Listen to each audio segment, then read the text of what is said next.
in body and emotions. And I use this in my practice, consulting with people, or when they consult with me, and also in classes, helping you to get to know your body better before all those chronic health and wellness health issues come along.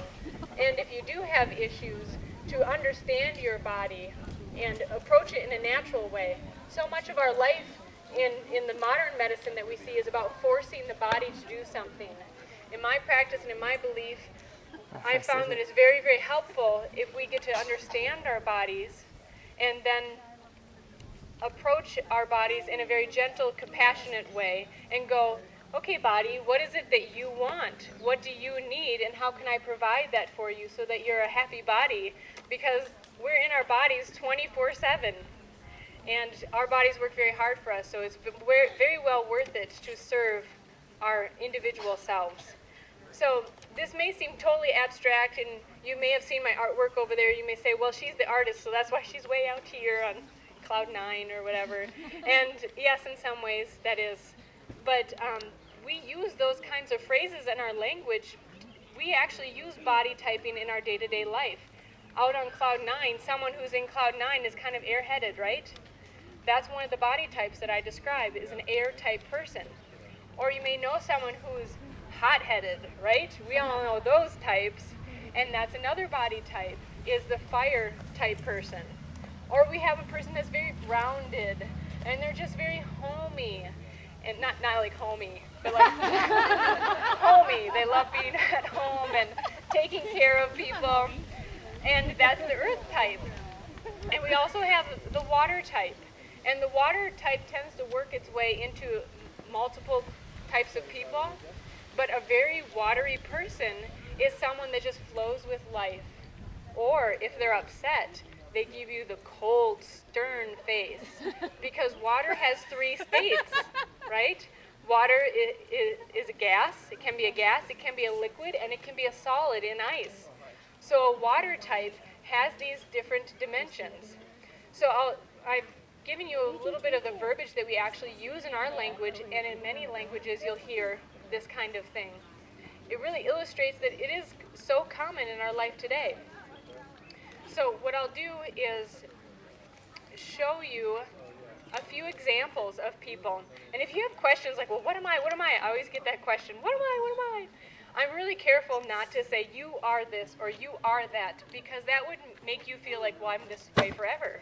But we're always changing beings. We go through different stages of life. So I say, you show signs of this. I see these characteristics in you, and I would encourage you to do the same thing. But if you are curious about what types you show, I have an assessment on my website. It's tarasbook.com, and I have cards and information at my table. But it's my name, T-A-R-A, Taras with an S, book.com, and you can get an assessment for yourself. And I also have classes in which I teach this, so it's very handy to carry along into your life. Yeah. So I have had my lovely mother-in-law has volunteered herself, which I'm so delighted, so that you may see a few examples of what I'm talking about. So before she comes up, I'll use myself as an example, okay? I'll start this out. So I tend to show a lot of air signs. So that's when you talk about art, out in the clouds, kind of. I try not to be airheaded, but that has happened today. I lost my checkbook, and I did find it, fortunately. Another example, I have a few of my wonderful lady friends here from dance. A lot of air-type people and water-type people tend to gravitate towards dance because it's that movement and flow that really suits their nature. Another aspect, and I'll just point to myself, is I do tend to have water signs as well, which is, and I'm just being very honest here, is why that I'm bigger on the bottom than I am on the top. I have very slight shoulders, and my waist or my hips are bigger than my shoulders. So just to point out a few things, I will have my fabulous mother-in-law come up. My lovely volunteer, yes, she deserves an applause. So, my mother-in-law and I have had many discussions about this, and she's been my teacher along the way as well, because I get to explain all these things. My mother-in-law shows many signs of the earth type. She is someone that likes to stay at home, likes to have everybody gather around and cook for them and take care of them. She's the family heirloom keeper. And a family tree, she writes everything down. She'll remember your birthday. She'll prepare something very special for you to eat. As you can see, she's a very grounded person. She has not moved for almost 30 years. Earthy type people like to stay in one spot. Yes. And so those are some main things that you'll see. Thank you.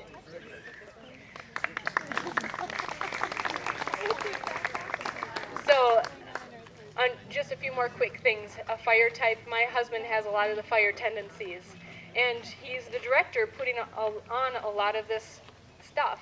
So you have to have that fire and drive to do something. You'll find a lot of people in business have a fire aspect to them.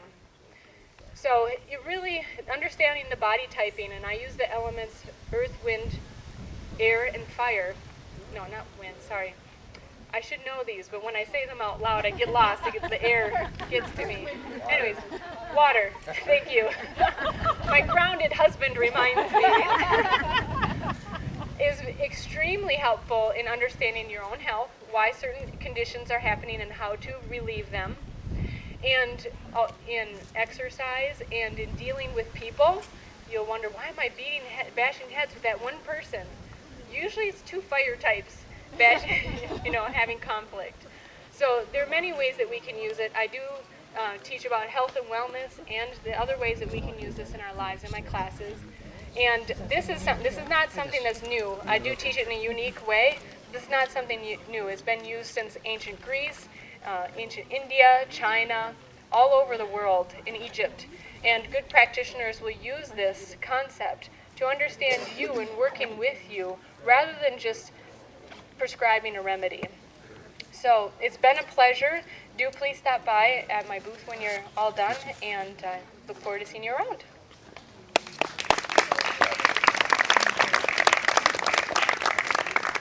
Fire, come on. I don't know what she's talking about. All right.